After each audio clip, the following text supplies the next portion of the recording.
नमस्कार शेतकरी मित्रांनो, मी अनुप फाळके. अनुभव शेतकरी मित्रांचा या YouTube चॅनलवर आपलं स्वागत करतो आहे. आणि जे कोणी नवीन आले आहे चॅनलवर त्यांना विनंती करतो आहे की चॅनलला लवकरात लवकर सबस्क्राईब करा, जेणेकरून आमचे महत्त्वपूर्ण माहितीचे व्हिडिओ जे आहेत आपल्यापर्यंत पोहोचेल. आणि व्हिडिओ आपल्या शेतकरी मित्रांपर्यंत शेअर करायला विसरत जाऊ नका, जेणेकरून त्यांना सुद्धा या चांगल्या माहिती मिळतील आणि त्यांना सुद्धा फायदे होईल. तर शेतकरी मित्रांनो, जसं आता गेल्या 6-7 वर्षात आपण बघतोय की हुमणी अळीचा प्रकोप आपल्या महाराष्ट्रात बऱ्याचपैकी वाढलेला आहे आणि त्याच्यामुळे शेतकरी मित्र त्रस्त झालेले आहे. तर आपण बघूया की हुमणी अळी ही कशा प्रकारे तयार होते आणि त्याचं नियंत्रण आपल्याला कसं करता येईल. तर शेतकरी मित्रांनो, हुमणी अळी काय आहे की एक जमिनीत राहणारी अळी आहे. त्याच्यामुळं लवकर असं दिसून पडत नाही की हुमणी अळी आहे. तिचा प्रादुर्भाव जेव्हा होतो, जेव्हा ते आपल्याला पिकाला नुकसान करते किंवा आणि झाडांची मुळं खाते. झाडांची मुळं खाल्ल्यावर जे झाड खालून सुकणं सुरू होते, त्याच्यानंतर आपण बघतो तर हुमणी अळी आपल्याला दिसते. तर एक वेळा जमिनीत ती हुमणी अळी गेली का तिचं नियंत्रण करणं थोडं अवघड होतं. असं नाही की आपल्याला त्याचं नियंत्रण करता येत नाही. नियंत्रण नक्कीच करता येते. पण थोडं अवघड होतं. तर म्हणून आपण काय करायचं की हुमणी अळी तयारच नाही झाली पाहिजे. यासाठी आपण काय केलं पाहिजे?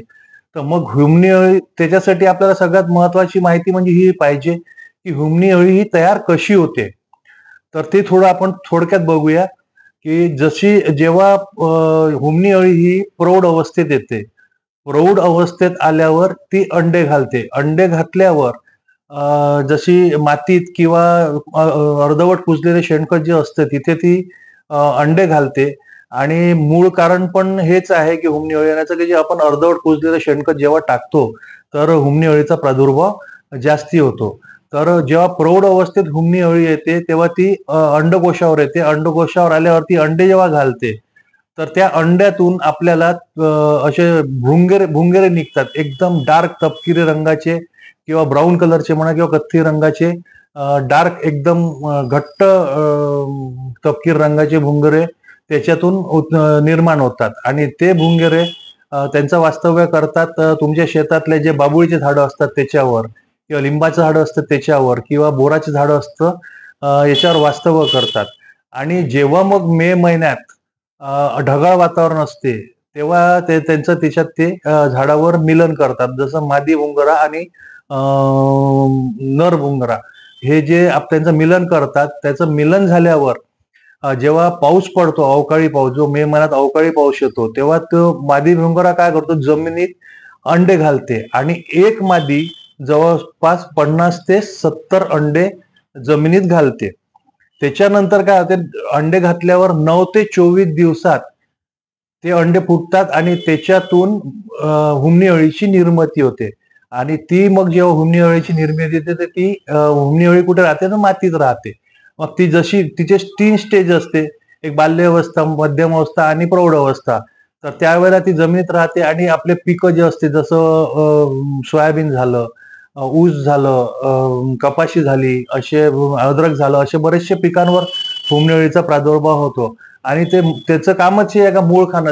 जर खाल्लं तर तुमचं पीक नष्ट होणारच आहे. म्हणूनच आपल्याला जे झाडं पूर्ण मुळापासून हुमणी अळीचा प्रादुर्भाव झाला की झाडं मुळापासूनच सुकतात. मग ते झाड कुठल्याच कामी येत नाही. मग त्याच्या नियंत्रणासाठी आपण म्हणजे हुमणी अळी तयार झालीच नाही पाहिजे. त्या नियंत्रणासाठी काय केलं पाहिजे? तर जेव्हा मे महिन्यात ढगाळ वातावरण असते, तेव्हा आपल्या शेतात जे बाबुळीची झाडं किंवा लिंबाची झाडं किंवा बोराची झाडं असतात, याच्यावर थोडं बारीक लक्ष ठेवलं आपण, तर आपल्याला तिथे तपकिरी रंगाचे डार्क ब्राऊन कलरचे भुंगरे दिसतील. ते आपल्याला दिसले की एकतर कसं झाडाच्या फांद्या हलवून किंवा झाड हलवून, झाड छोटं असलं तुम्ही हलवू शकता किंवा मोठं असलं झाडाच्या फांद्या हलवून किंवा एखाद्या काठीच्या साहाय्याने किंवा एखाद्या बांबूच्या साहाय्याने त्या झाडांच्या फांदीला मारून असं तर ते भुंगर तुम्ही खाली पाडून गोळा करू शकता. तर गोळा करायला असा त्रास होतो, त्यासाठी आपण काय करायचं आहे की झाडाच्या खाली एखादं आच्छादन टाकायचं. म्हणजे जसं एखादी ताडपत्री असली आपल्याकडे किंवा एखादी प्लास्टिकचं कुठलंही एखादी फारी वगैरे असली ती टाकली, तर त्याच्यावर पडले तर आपल्याला गोळा करायला त्रास होणार नाही, सोपं होईल. तर हे आपले काय करायचं, झाडून घ्यायचे आणि हे भुंगरे आपण पूर्ण जमा करून घ्यायचे. जमा केल्यावर एका टोपल्यात आपल्याला पाणी घ्यायचं आहे. आधी काय करत होतो आपण, की जसं टोपल्यात पाणी घेऊन त्याच्यात रॉकेल टाकायचं. रॉकेल टाकायचं आणि त्याच्या आतमध्ये भुंगरे टाकले की ते मरून जायचे. पण आता रॉकेल मिळणं हे खूप कठीण झालेलं आहे. तर त्याच्यामुळे आपल्याला काय करायचं आहे, की जसं एक्ट्रा नावाचं औषध जे येते, म्हणजे जसं एक्टर नावाचं एक्ट्रा आहे आणि थायमेथोक्सम त्याचं हे आहे, कंटेन आहे.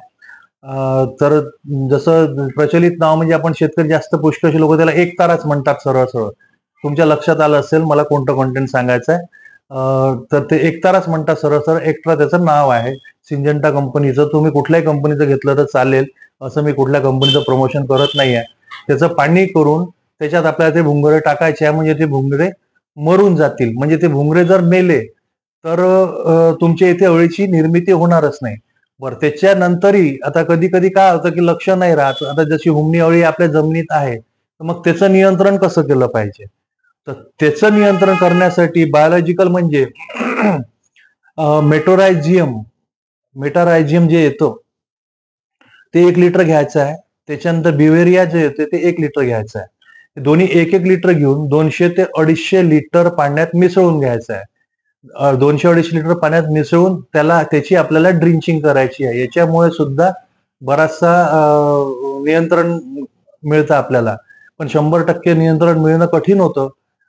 पण पुष्कळसं नियंत्रण याच्यामुळे मिळतं. त्यानंतर केमिकल कंपोजिशन जर आपल्याला घ्यायचं आहे, तर जसं तुम्हाला एक्स्ट्रा सांगितलं मी, तर एक्स्ट्रा तुम्ही घेऊ शकता. 500 ग्राम एक्स्ट्रा घ्या तुम्ही. 200 ते 250 लिटर पाण्यात मिसळा आणि त्याचं सुद्धा तुम्ही ड्रिंचिंग करून नियंत्रण मिळवू शकता. किंवा 1 लिटर क्लोरोफायरिफास घेऊन जर तुम्ही 200-250 लिटर पाण्यात टाकून जर ड्रिंचिंग केली तरी तुम्हाला बऱ्याचशा प्रमाणात नियंत्रण मिळवता येते. पण एक्स्ट्रा सगळ्यात बेस्ट आहे. याच्यामुळे बराचसा जास्ती फायदा होतो. आणि त्याच्यानंतर जर आपल्याला फुकटाची औषधी जर तयार करायची आहे, आपल्याजवळ जो वेळ आहे, तर वनस्पतीद्वारे सुद्धा आपण त्याची औषधी आपण तयार करू शकतो. आता ती औषधी म्हणजे कोणती? जशी रुईची जे पानं असतात, जे आपण मारुतीला रुईची फुलं वाहतो, त्याचे पानं घ्यायचे आपल्याला 5 किलो. आणि त्याच्यानंतर धोत्राची जे पानं असतात, जे धोत्रात झाड, जे मारुतीला सॉरी शंकराला किंवा महादेवाला आपण जे धोत्राचं फळ वाहतो, त्याच्या झाडाची जर पानं आपल्याला मिळाले तर ते 2.5 किलो ते पानं घ्यायचे आहे. आता हे 5 किलो रुईचे पानं आणि 2.5 किलो धोत्राचे पानं हे आपल्याला 20 लिटर पाण्यात टाकायचे आहे आणि छान उकळून घ्यायचे आहे. तर उकळायचे किती आहे? तर जोपर्यंत आपलं 10 लिटर पाणी राहत नाही तोपर्यंत उकळून घ्यायचे आहे छान.